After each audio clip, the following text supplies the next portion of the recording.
And thanks to you at home for joining us this hour. We do have a little bit of news to break this hour, this segment, in fact. Very happy to have you here tonight. Tonight, I promise I will hold it together better than I did last night. Because there is nothing else going on in the world, because the federal government and the Trump administration are just cruising along fine with no problems. They have nothing better to worry about right now. They've decided to start something new. Tonight, the Trump administration announced plans to merge the Department of Education and the Department of Labor. The Department of Education and the Department of Labor have nothing to do with each other. So this new reported proposal from the Trump administration to combine them could be seen as a nicer way of saying they're abolishing the Labor Department, or it could be seen as a nicer way of saying they're abolishing the Education Department. But I think a safe bet is that what this means is that they are abolishing both of them.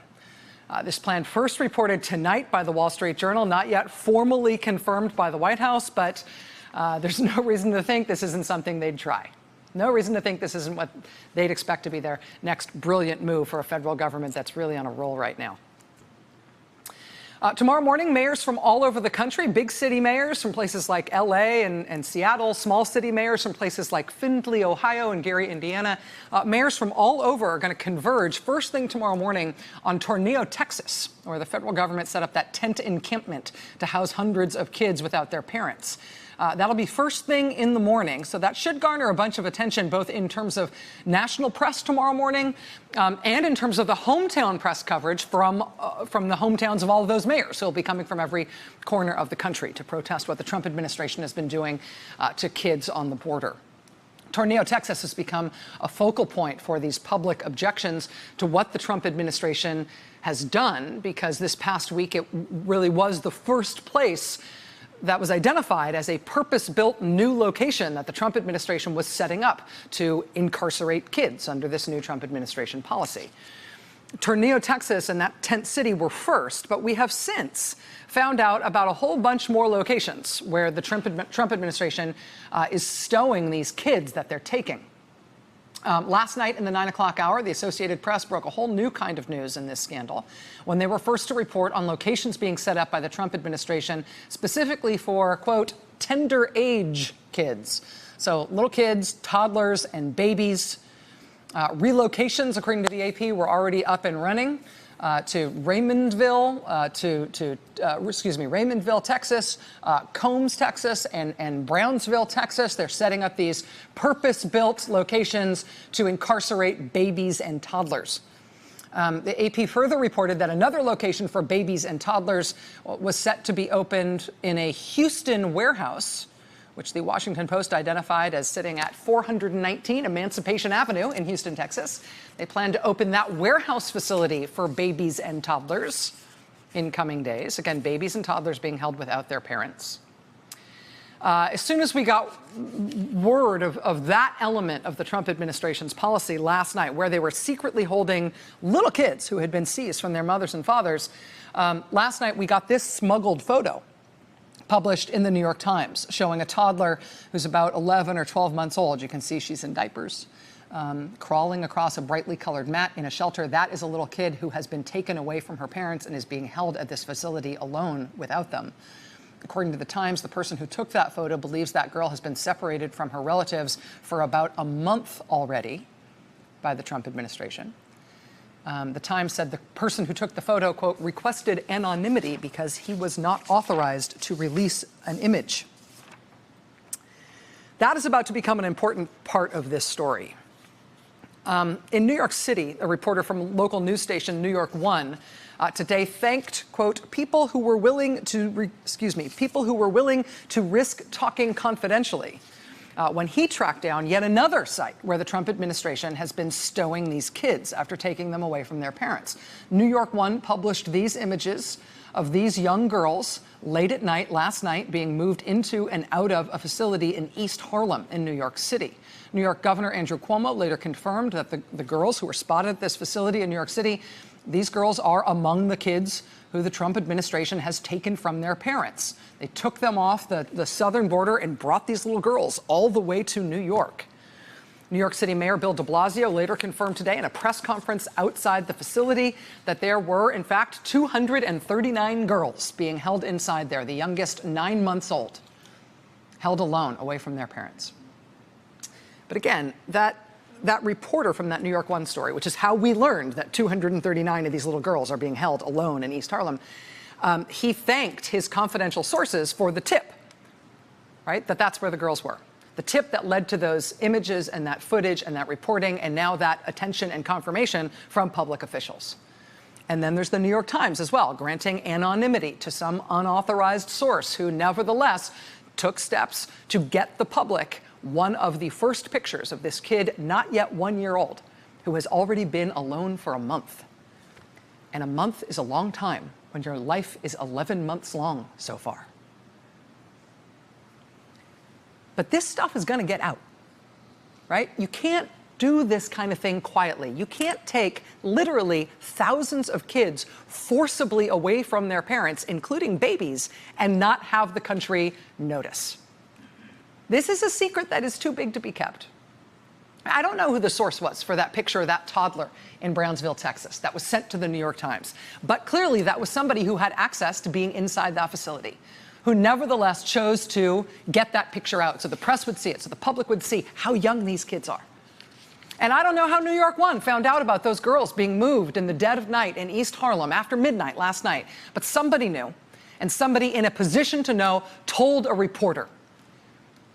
And that reporter got a camera crew there, and they got it out. Today, a law firm in Washington state announced a nationwide pro bono legal effort that will provide legal counsel free of charge to immigration officers who refuse to enforce the family separation policy. Yesterday, in the Houston Chronicle, a flight attendant published a sort of anguished essay about what he feared might have been his own unwitting role in helping the Trump administration take these kids away from their parents. Quote, several weeks ago, I worked 2 flights, one to San Antonio, the other to McAllen. They were among the most disturbing flights I've ever experienced in my career. On board these particular flights were ICE agents and migrant children, approximately 4 to 11 years old, who had been separated from their families. He said one of the agents admitted to one of his coworkers in the flight crew that these indeed were kids who were being relocated to assigned camps. The flight attendant said that he would refuse in the future to work on any flight with children who have been separated from their families. He said, quote, it occurred to me a few weeks later that I might well have been a collaborator in their transport. Since working those 2 flights, the images of those helpless children have burned into my psyche. The little children whose faces were full of fear, confusion, sadness, and exhaustion left me somewhat traumatized. So that was a flight attendant publishing that in the Houston Chronicle yesterday. We don't know what airline that flight attendant works for. But then today, American Airlines became the first U.S. airline to say, we are not doing this. We are not going to be a part of this policy.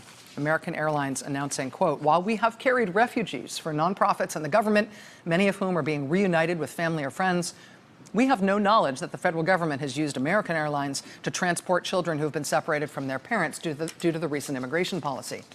We would be extremely disappointed to learn that is the case. We have therefore requested the federal government to immediately refrain from using American for the purpose of transporting children who have been separated from their families due to the current immigration policy. We have no desire to be associated with separating families, or worse, to profit from it. That was American Airlines saying, we don't want to do this. We do not want to profit from it. We don't think you've made us do this already. If it turns out we have, we're going to be mad, and we will not do it in the future. That was American. Other airlines quickly followed suit. Frontier Airlines saying, Frontier prides itself on being a family airline. We will not knowingly allow our flights to be used to transport migrant children away from their families. Next was a statement from the CEO at United. Quote, at United Airlines, we've been concerned about reports that commercial airlines have been used to transport immigrant children separated from their parents by a newly implemented immigration enforcement policy. Based on some research we have done internally and public reports, we haven't seen evidence these children have been flown on United aircraft. But based on our serious concerns about this policy and how it's in deep conflict with our company's values, we've contacted federal officials to inform them that they should not transport immigrant children on United aircraft who have been separated from their parents. This policy and its impact on children, on thousands of children, is in deep conflict with our company's mission, and we want no part of it. So it's a big operation to take away thousands of kids forcibly from their families and then to hide them around the country. right? And the bigger the operation, the harder it is to keep under wraps. So now we're at the point where we've got thousands of kids who've been taken by the government, and we're starting to see people who are either just eyewitnesses or who are somehow maybe even just peripherally involved in this now growing system. We're seeing people who have knowledge of what's going on starting to leak to the press, starting to make sure that pictures and footage and audio tapes get out. We have seen governors across the country, Republicans and Democrats, say they're not going to allow any resources from any of their states to be used to further this policy. We've got commercial airlines, including the biggest ones in the country, saying you will not use us for this either. Everybody who can opt out of this thing is trying to. Everybody who thinks they might potentially be used to effectuate this policy or further it somehow is trying to draw a line and saying, no, don't put this on us. Even if you're a federal immigration officer who wants to opt out of implementing this policy, apparently there's a law firm in Washington state that will represent you for free. I mean, somebody's got to do it as long as this is still the policy. And it is still the policy, despite what you might have heard from the president today. We'll have more on that in just a moment.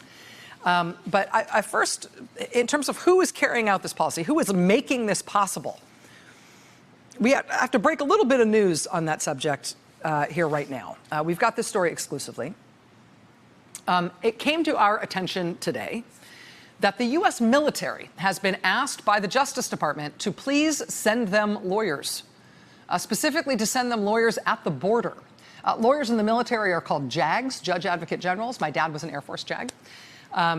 We can report tonight that the U.S. Justice Department has requested that the Pentagon send active duty JAGs, active duty U.S. military lawyers, to Texas, Arizona, and New Mexico to work as prosecutors for the Justice Department. Special unprecedented 6-month shifts as, quote, special assistant U.S. attorneys. The Justice Department has asked the Pentagon to ship active duty military lawyers to the border to prosecute people picked up at the border, including parents who are having their kids taken away from them. We have never heard of anything like this before. But we can report tonight that the Defense Department has agreed to this, we think, unprecedented request from the Department of Justice. The Defense Department confirmed that after we inquired with them about emails that we have obtained that apparently have been sent out to active duty JAGs. Quoting from these emails that we've obtained, quote, an urgent request. DOD has directed the Armed Services to support the Department of Justice by providing 21 attorneys to prosecute immigration crimes in U.S. district courts, that means federal courts, for 6 months in the following 6 cities: Yuma, Arizona, Las Cruces, New Mexico, El Paso, Texas, Del Rio, Texas, Laredo, Texas, and McAllen, Texas. The Justice Department has apparently told the Pentagon, quote, we are looking for litigators with general courtroom experience and will provide basic training at the U.S. Attorney's offices on immigration crime and federal criminal procedure.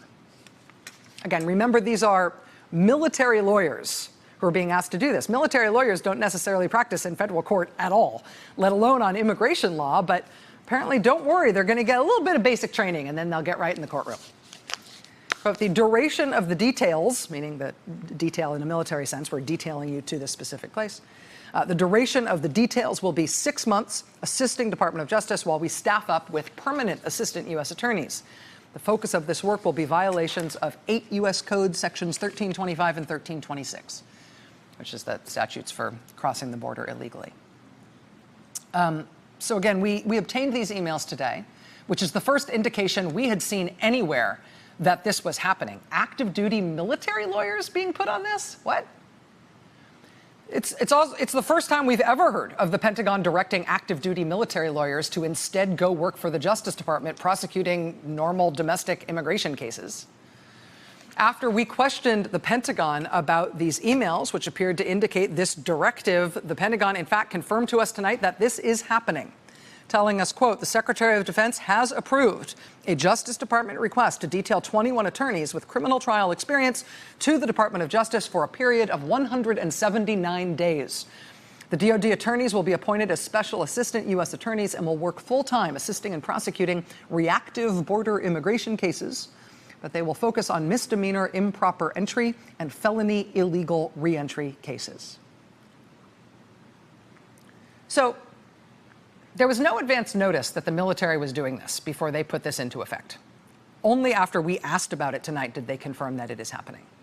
Now, I should tell you what this means from a civilian perspective, a citizenship perspective. What this means, among other things, is that the military budget, the defense budget, which pays for, bombs and guns and ammo and all that stuff, and the salaries of active duty military personnel, the military budget is, by this program, effectively being repurposed and diverted into Jeff Sessions' Department of Justice to help him handle this new huge backlog of immigration prosecutions that they've just created because of the Trump administration policy, for which they apparently made no plans in terms of how they were actually going to implement it. They didn't bother to staff up more prosecutors to do this kind of prosecuting work. They just decided that they'd start prosecuting everybody wholesale, with no plan for who would actually do the work. So now the military's helping them out? Active duty? I mean, to be clear, these military lawyers are not being assigned to represent parents who had their kids taken away or kids who had their parents taken away. These military lawyers are being assigned to the Justice Department to prosecute those families. Legal representation for the families themselves, for the parents and for the kids, that's not something where the U.S. military is being asked to take up the slack. Now, that's more of a GoFundMe situation. A few days ago, a California couple with a 2-year-old daughter, they were moved, for obvious reasons, by this now infamous photo of a 2-year-old girl screaming and crying for her mother and emphatically not being held by her mother as her mother interacts with immigration authorities. Those parents in California decided to start a fundraiser on Facebook to try to help little girls like that in a very specific way. The reason this crisis has happened on the border in a technical sense is because President Trump has decreed that all these people crossing the border should be prosecuted, and that is their justification for taking away their kids. But if you're being prosecuted in federal court in the United States, even if it's for some new harebrained, half-thought-through policy, you get due process. American courts give you due process. And part of getting due process is that the court can decide that while you are facing prosecution, you can get bail at the court's discretion. You can pay a specific amount of money set by the court. And if you post that bail, you can effectively be set free on your own recognizance with the promise that you'll only get that bail money back if you show up for your court hearing. That's how it works in American courts. Thank you, Constitution. Well, the fundraiser that this California couple started was based on the simple idea that somebody should pay the bail money for these parents who've had their kids taken away because they've been arrested and are now being prosecuted for having crossed the border. While they are awaiting trial on those charges, conceivably, if somebody could pay the bail for the parents, those parents could get out ahead of their court date with a promise to return. But while they are out, they could then go get their kid. California couple decided to try to raise $1,500, thinking that might be a reasonable bail amount, maybe, to expect for a single parent who came up in court after being charged because of this new Trump administration policy. They set their initial goal at raising $1,500. As of tonight, they have raised almost $15 million. Look, more than 350,000 people have donated. The couple who started the fundraiser say that they had sustained periods today of people giving more than $10,000 a minute. That money will go to the Refugee and Immigrant Center for Education and Legal Services. A lawyer from that nonprofit is somebody who Chris Hayes just spoke to at the end of his show last hour. It's a local nonprofit in Texas that provides free or low-cost lawyers to immigrants and refugees in Texas. It's a very bare-bones operation. This is their organization. They have lawyers who work with immigrants who need legal representation, and then they've got one other person who works at the agency who's in charge of raising funds, their development director. Well, thanks to this Facebook fundraiser in 4 days, that development director now has a new $15 million to contend with. The nonprofit says that with this influx of support, they are pursuing a simple plan. They're going to work with other groups who do the same kind of legal representation they do. And their plan, their goal, is to locate every single family, every single kid the Trump administration has done this to.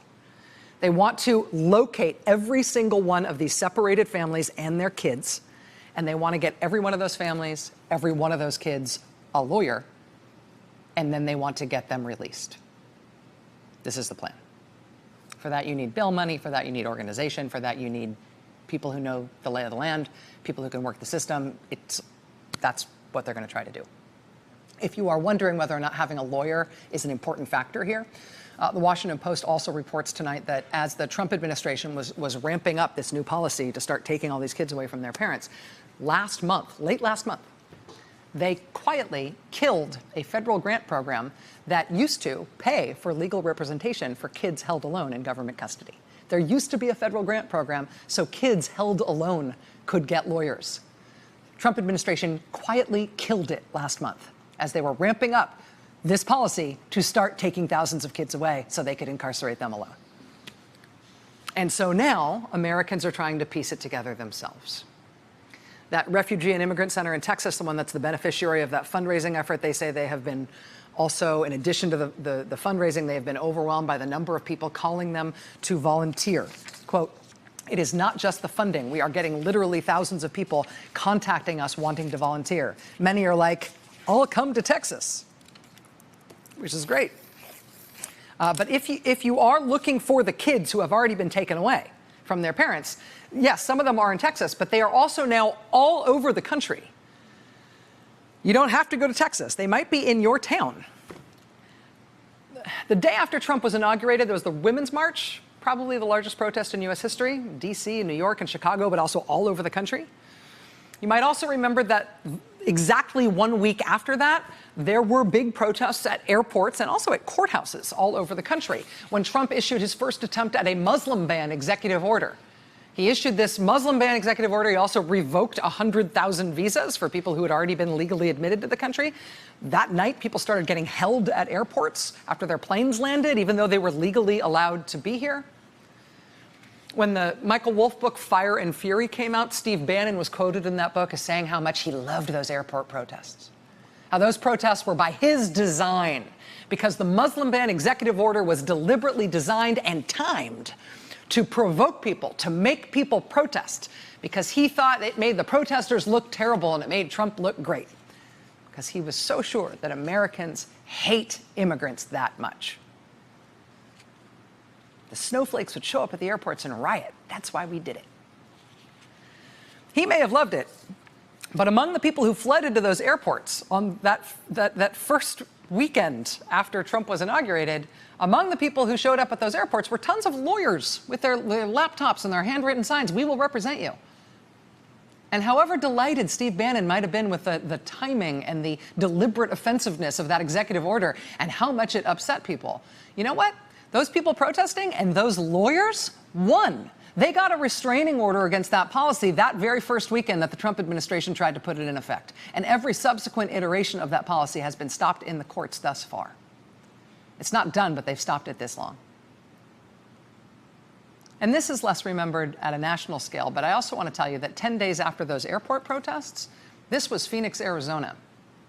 A mom with American kids who'd been here in this country for decades, deported, one of the first people believed to be deported under the newly aggressive anti-immigrant Trump deportation policy. People in Phoenix that night staking out the local Border Patrol facility, ultimately chaining themselves together, laying down in front of the van that was going to take that woman away from her family and her friends here. They're trying to physically block that deportation. The president today declared that the family separation policy won't go on any longer, but his administration soon clarified explicitly that they're still keeping the kids.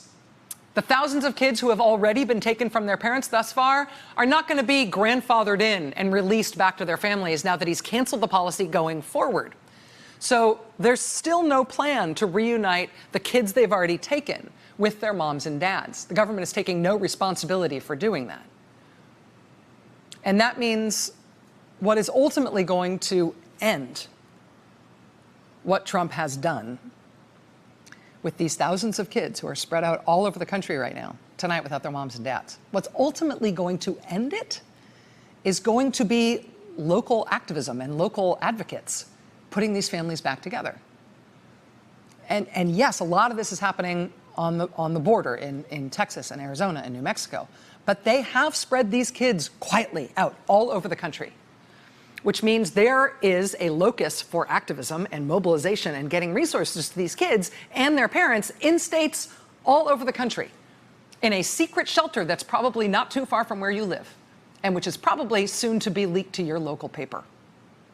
There are dissenters and anonymous sources and people who do not want to be collaborators in this everywhere. And this is their time. Hey there, I'm Chris Hayes from MSNBC. Thanks for watching MSNBC on YouTube. If you want to keep up to date with the videos we're putting out, you can click subscribe just below me or click over on this list to see lots of other great videos.